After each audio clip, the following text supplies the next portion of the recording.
नमस्कार, मैं प्रेयसी। स्वागत है आप सभी का द प्रिंट लाइन्स में।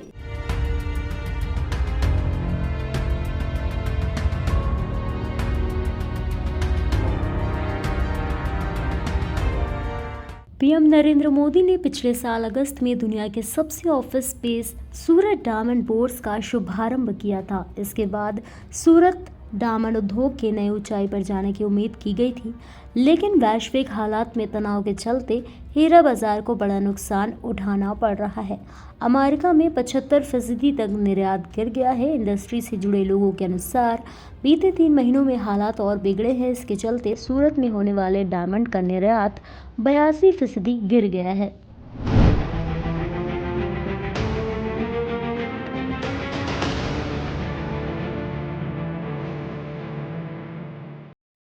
सूरत के डायमंड का निर्यात घटने का असर अब उद्योग पर दिखने लगा है। सूरत हीरा उद्योग के इतिहास में पहली बार छुट्टी घोषित की गई है।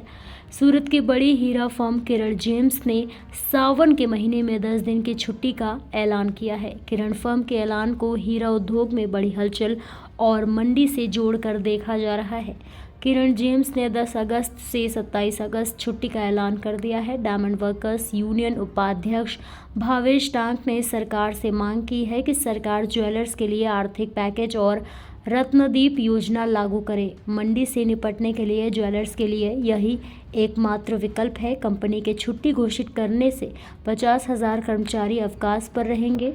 किरण जेम्स की गिनती दुनिया की बड़ी प्राकृतिक हीरा कंपनियों में होती है।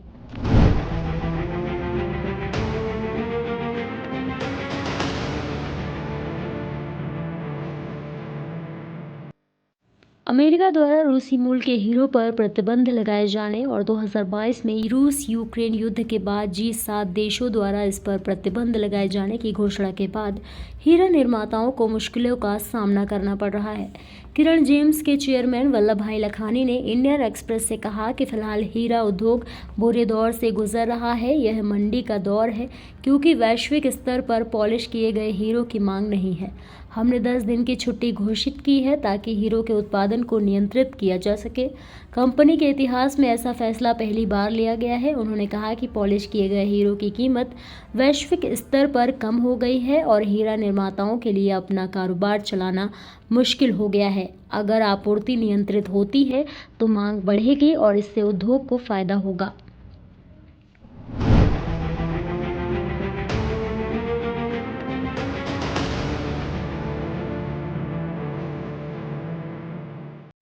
आमतौर पर हीरा कारखाने दिवाली के दौरान लंबी छुट्टियों पर चले जाते हैं। 17,000 करोड़ रुपए के सालाना कारोबार वाली किरण जेम्स वैश्विक स्तर पर अग्रणी हीरा कंपनियों में से एक डी बियर्स के साइट होल्डर्स में से एक है।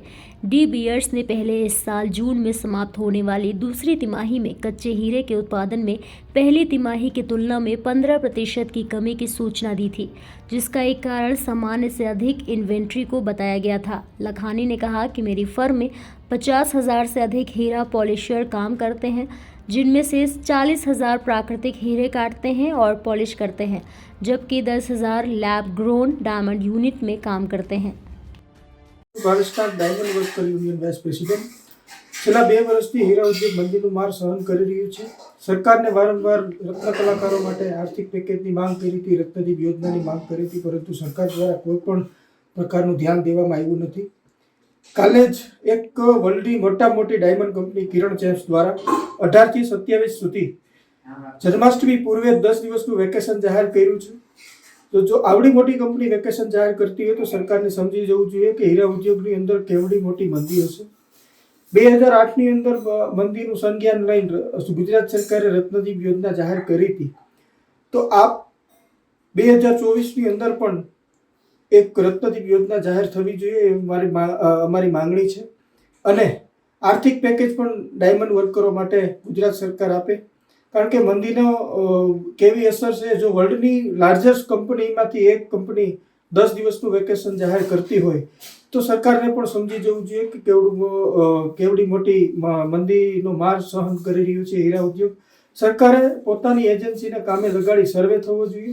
સર્વેમાં કેટલા કારીગરો બેરોજગાર છે, કેટલી કંપનીઓ અત્યારે નાની બંધ થઈ ગઈ છે, તમામ સર્વેમાં આવરી લેવામાં આવે અને સર્વે દરમિયાન એક આર્થિક પેકેજ અને રત્નદીપ યોજના જેવી યોજના ચાલુ કરવામાં આવે, જેથી કરી આપણે ડાયમંડ ઇન્ડસ્ટ્રીઝને ઉગારી શકીએ. રત્ન કલાકારો બેરોજગાર છે એમને પણ આપણે મદદ કરી શકીએ. તો સરકારને વિનંતી છે કે આર્थिक पैकेज અને रत्नदीप योजना जाहिर करे. जय हिंद. ऐसे ही और भी अहम खबरों को देखने के लिए बने रहिए द प्रिंट लाइन्स के साथ.